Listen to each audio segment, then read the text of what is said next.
स्वच्छता का महाकुंभ मिलकर ही सब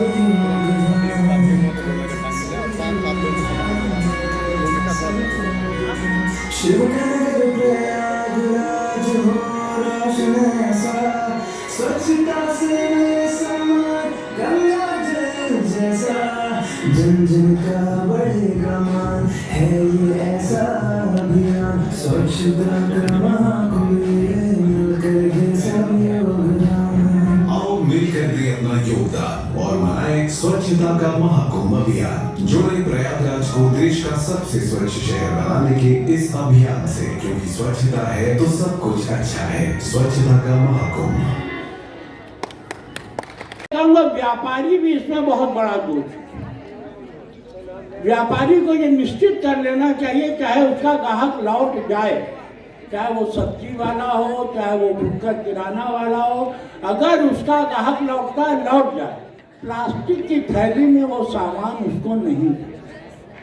जिस दिन ये निर्णय व्यापारी कर लेगा कि उसकी दुकान पे प्लास्टिक नहीं रहेगा, वो प्लास्टिक की थैली का इस्तेमाल नहीं करेगा, मैं समझता हूँ 50% समस्या का समाधान होगा। और क्योंकि और मैंने तो ये अनुभव किया है डीएम सर को 2-3 बार में कि इतना बड़ा इंस्ट्रक्शन उन्होंने इतने कम समय में कर लिया और इमीडिएट एक्शन। मैंने 2-3 मीटिंगों में देखा, किसी ने कोई समस्या कही तो 2 मिनट में उसको वहीं सॉल्व करने का उन्होंने निर्णय किया। ऐसे पदाधिकारियों की गाइडलाइन में हम ये चाहेंगे कि विभिन्न बातों की अलग अलग, जैसे सेव आउट वकील है, इनसे एक अलग संगोष्ठी करें, व्यापारियों की एक अलग संगोष्ठी करें। हमारे पास समय है, हमें समय निकालना पड़ेगा। प्रत्येक यूनिट को अलग अलग बैठा के उनसे कमिटमेंट ले, उनसे एफिडेविट ले, उनसे शपथ ले कि वो इस कार्य में अग्रणी होके इसको निकालेंगे। तो मैं ये निश्चित रूप से कहता हूँ कि इस कुंभ में प्लास्टिक नहीं दिखेगा। और मैं सबसे विनम्र निवेदन करूंगा इस मंच से कि आप आज ही से इस मुहिम पे लग जाइए। अगर इतना बड़ा जनसमूह आज ये निर्णय कर ले कि हमें प्लास्टिक का विरोध करना है, अगर बगल में कोई प्लास्टिक का इस्तेमाल कर रहा है तो उसको टोकना है कि भैया आज तो कर दिया, आज तो दिख गया, कल तुम्हारे यहाँ दिखेगा तो हम तुम्हारी कंप्लेंट अधिकारी से करेंगे, सक्षम अधिकारी से। तो मैं निश्चित रूप से कह सकता हूँ कि ये प्रयागराज सबसे बड़ा सौभाग्य है कि हमारा जन्म प्रयागराज में हुआ, प्रयाग की धरती में हुआ। और अगर हम प्रयाग को स्वच्छ नहीं रख पाए तो हमारे जीवन का कोई महत्व नहीं है। आप सबसे ये विनम्र निवेदन हाथ जोड़ के मैं करता हूँ कि इस मुहिम में सब तन मन धन से प्रतिज्ञा के साथ लग जाएं और अधिकारियों को ये दिखे कि प्रयागराज की जनता उनके साथ है, उनसे कंधे से कंधा मिला के उनके साथ कार्य करेगी और ये शहर प्लास्टिक मुक्त होगा। साथ धन्यवाद, नमस्कार, जय हिंद। प्रयागराज को स्वच्छ कौन करेगा? अरे कौन करेगा? कौन करेगा?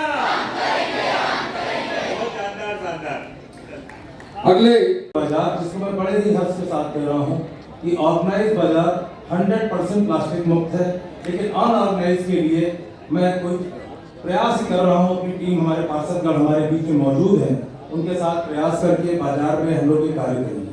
और मैं यहाँ चूंकि बड़े ही जिम्मेदार अधिकारी पदाधिकारी बैठे हैं, मैं एक रिक्वेस्ट करना चाहता हूँ कि यूज पे तो रोक लगना ही चाहिए। ये उसी तरीके से है सर, जैसे सिगरेट पीना हानिकारक है, उसी तरह से प्लास्टिक का इस्तेमाल करना हानिकारक है। तो क्या इसको सोर्स पे रोकने की जरूरत नहीं है? क्या इसकी मैन्युफैक्चरिंग पे रोक लगाने की जरूरत नहीं है? क्या प्लास्टिक की आवक हमारे यहाँ कम हो, इस पे रोक लगाने की आवश्यकता नहीं है? क्योंकि इस्तेमाल करने वालों की संख्या हजारों और लाखों में है और बनाने और बेचने वालों की संख्या शायद सैकड़ा भी पार नहीं कर पाएगी। तो सर एक प्रशासनिक प्रतिबद्धता यदि हम दिखाएं तो हम निश्चित रूप से स्वच्छ, सुरक्षित, सुगम, दिव्य भव्य कुंभ का आयोजन कर सकते हैं। और ये कुंभ सिर्फ प्रशासन का नहीं है, सिर्फ कुंभ प्रयागराज के प्रत्येक प्रयागवासी का है। और हम सब चाहते हैं कि हम अपनी भागीदारी पूरी तरह से निभाएं, ना सिर्फ प्लास्टिक मुक्त के रूप में बल्कि सुगमता के रूप में, लोगों के आतिथ्य के रूप में और लोगों को बेहतर अनुभव देने के रूप में। सिविल लाइन्स में बहुत सारे हमने इसमें प्रयास किए हैं जो आगे आने वाले टाइम में जनपद को दिखेगा और आने वाले श्रद्धालुओं को दिखेगा। तो निश्चित रूप से प्लास्टिक बैन होना चाहिए, क्योंकि कैंसर का आज की डेट में जो सबसे बड़ा कारण है वो प्लास्टिक का यूज है।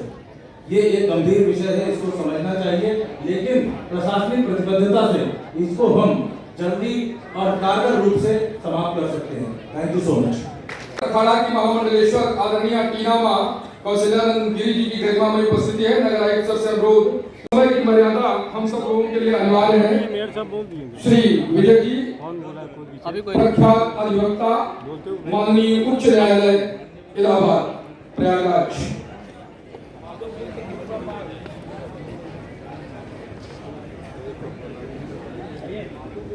चलिए भाई।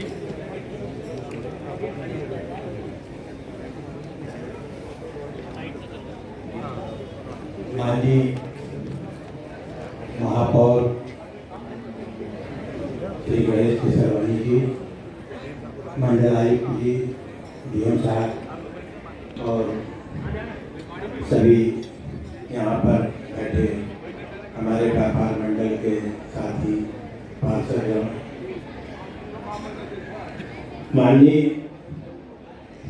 मंडलायुक्त जी, हमारी सरकार ने एक निर्णय लिया है कि दिव्य कुंभ, लेकिन हमारा ये अनुरोध है कि हम लोग व्यापारियों के लिए तो बहुत पैड लगाते हैं और हमारी नगर निगम की टीम उनके यहाँ छापा भी मारती है, लेकिन सही बात ये है कि जहाँ पर ये प्लास्टिक बन रही है वो आप लोगों के लिए बाएं हाथ का खेल है। अगर आप लोग उसको जो प्लास्टिक बन रही है अगर उसको रोक दें तो निश्चित रूप से जब मिलेगा नहीं तो व्यापारी कहाँ से बेचेगा और कहाँ से जो है सब्जी वाले का भी जो नाटक हो रहा था, सब्जी वाले को प्रयास करना पड़ेगा। माननीय मंडलायुक्त जी, आज आपका मैं हृदय से स्वागत इसलिए करना चाह रहा हूँ कि आपने ग्राउंड लेवल पे जाके किस तरह से कुंभ का काम हो रहा है वो देखने का काम किया। इसके लिए मैं पूरी जनता की ओर से आपका हृदय से स्वागत आभार व्यक्त करता हूँ। ऐसे ही हमारे महापौर जी भी हैं कि सड़क सड़क गली गली घूम रहे हैं। माननीय मंडलायुक्त जी, देखिए सड़क बन रही है, प्रयागराज विकास प्राधिकरण बना रहा है और ये सड़क जो है यहाँ से आप नकाश कोना से चलिए कोटा पार्चा है, उसमें हो क्या रहा है कि उसमें जो ब्रिटिश पीरियड पे पहले सीवर लाइन बनी थी उसी में ले जाके ये जो प्रयागराज विकास प्राधिकरण वाले हैं उसकी सफाई पे लेकर आना चाहिए। जो सीवर लाइन है उसकी सफाई कराना चाहिए और सफाई अगर करा दे तो जो आगे जो स्वच्छता की बात हम लोगों की चल रही है वो नहीं होने पाएगी। इन्हीं शब्दों के साथ मैं अपने त्रिपाठी हमारे मंडलायुक्त महोदय, डीएम साहब, सीडीओ साहब, नायक महोदय और बैठे हमारे निर्णय अधिकारी, स्टूडेंट और अन्य पार्षद महोदय, मैं एक डॉक्टर की हैसियत से ये बोलना चाहता हूँ, प्लास्टिक मुक्त भारत जो है खासकर प्रयागराज में जो कुंभ होने वाला है 2025 में, तो प्लास्टिक मुक्त होना चाहिए, हर दृष्टिकोण से होना चाहिए।